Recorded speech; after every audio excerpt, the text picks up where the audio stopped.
जय श्री राम। नमस्कार दोस्तों, आप सभी का दिल से स्वागत है हमारे channel real horror story by Harman में। इस चैनल पर हम आपको सुनाते हैं सच्ची घटनाओं पर आधारित डरावनी कहानियां। ऐसी कहानियां जो सिर्फ सुनने में ही नहीं बल्कि महसूस करने में भी डर पैदा कर दें। दोस्तों, गांव का नाम था चंद्रपुर। चारों तरफ खेत। उस जंगल के बारे में एक बात हर कोई जानता था। रात के बाद वहां से कोई आवाज दे तो कभी जवाब मत देना। लोग कहते थे वो निशी होती है, लेकिन हर कहानी की तरह इस बात को भी कुछ लोग सिर्फ अंधविश्वास मानते थे। आरव भी उन्हीं में से एक था। शहर से पढ़ाई करके वो अपने दादा के पास गांव आया था, कुछ दिन शांति में रहने के लिए। उसे इन सब भूत प्रेत की बातों पर जरा भी विश्वास नहीं था। पहली रात सब ठीक था, दूसरी रात भी शांत, लेकिन तीसरी रात करीब 2 बजे, जब पूरा गांव गहरी नींद में था, आरव को लगा जैसे कोई उसे धीरे धीरे बुला रहा है। आरव, बाहर आओ। उसने आंखें खोलीं। कमरे में अंधेरा था। आरव, सुन रहे हो ना? ये आवाज बिल्कुल उसकी मां की थी। आरव थोड़ा चौंका। मम्मी?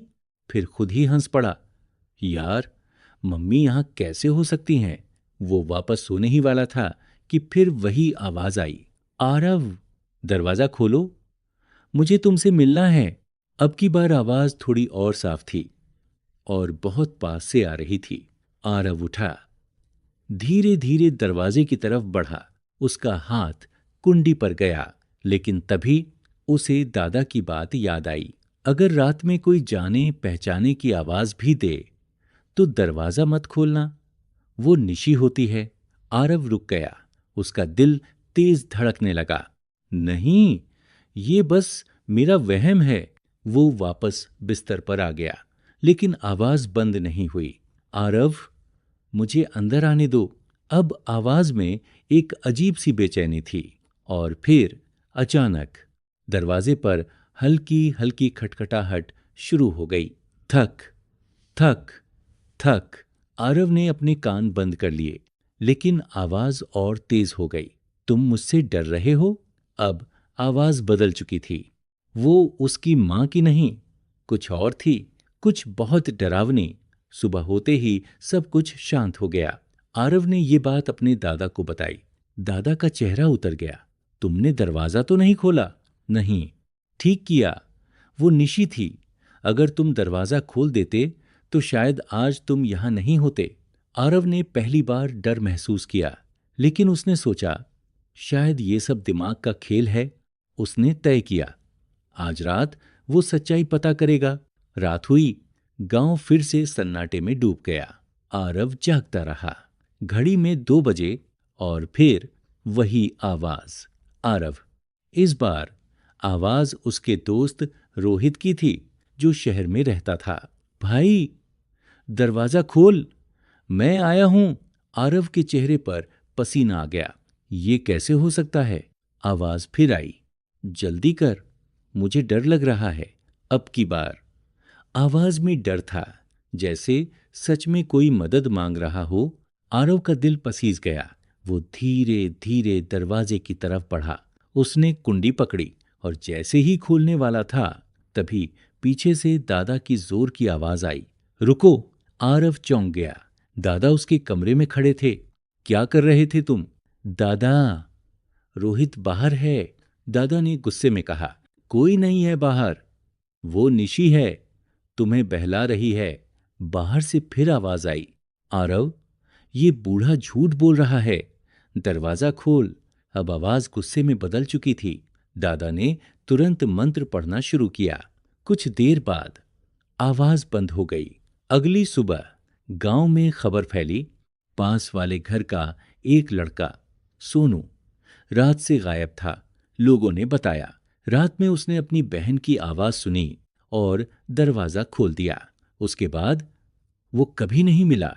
आरव के पैरों तले जमीन खिसक गई। अब उसे समझ आ चुका था, ये कोई मजाक नहीं है। लेकिन कहानी यहीं खत्म नहीं हुई। उस रात आरव को नींद नहीं आई। वो खिड़की से बाहर देख रहा था। तभी उसे दूर जंगल के पास एक औरत खड़ी दिखाई दी। लंबे बाल, सफेद कपड़े, और वो उसे ही देख रही थी। धीरे धीरे वो औरत पास आने लगी। आरव का दिल जोर जोर से धड़कने लगा। वो समझ गया, ये वही है निशी। अचानक वो औरत गायब हो गई और अगले ही पल आरव के पीछे खड़ी थी। तुम मुझसे बच नहीं सकते। आरव ने मुड़कर देखा। उसका चेहरा आधा जला हुआ, आंखें काली और मुस्कान डरावनी। आरव चीख पड़ा। दादा दौड़ते हुए आए, लेकिन तब तक आरव जमीन पर गिर चुका था, बेहोश। जब उसे होश आया तो वो घर में नहीं था, वो जंगल में था। अंधेरा, चारों तरफ पेड़, और चारों तरफ वही आवाज, आरव आरव। अब उसे समझ आया, निशी उसे अपने जाल में फंसा चुकी थी। वो भागने लगा, लेकिन जितना भागता आवाज उतनी पास आती। अचानक उसके सामने वही औरत आ गई। तुमने मुझे पहचान लिया, फिर भी मुझसे बचने की कोशिश की। आरव रोने लगा। मुझे जाने दो, मैंने क्या किया है? निशी हंसी। तुमने मेरी पुकार अनसुनी की, अब तुम हमेशा मेरे साथ रहोगे। उसने अपना हाथ बढ़ाया, और जैसे ही आरव को छूने वाली थी, तभी एक तेज रोशनी वहां फैली। दादा और गांव के लोग वहां पहुंच चुके थे। मंत्रों की आवाज गूंजने लगी। निशी चीखने लगी, तुम मुझे नहीं रोक सकते। लेकिन धीरे धीरे वो पीछे हटने लगी और फिर अंधेरे में गायब हो गई। आरव बच गया, लेकिन उसकी आंखों में अब भी डर था, क्योंकि जाते जाते निशी ने कहा था, मैं फिर आऊंगी। और आज भी चंद्रपुर गांव में रात के 2 बजे कभी कभी किसी अपने की आवाज सुनाई देती है। दरवाजा खोलो। दोस्तों, अगर आपके पास भी कोई सच्ची और डरावनी कहानी है, तो आप उसे हमें जरूर भेज सकते हैं। आप अपनी कहानी हमारी ईमेल आईडी पर भेज सकते हैं, जिसका लिंक आपको वीडियो के डिस्क्रिप्शन में मिल जाएगा। हो सकता है अगली वीडियो में आपकी ही कहानी सुनाई जाए। और अगर आपको आज की ये कहानी पसंद आई हो, तो वीडियो को लाइक जरूर करें, अपने दोस्तों के साथ शेयर करें, और चैनल को सब्सक्राइब करना बिल्कुल ना भूलें, ताकि आपको ऐसी ही और भी डरावनी कहानियां सबसे पहले मिलती रहें।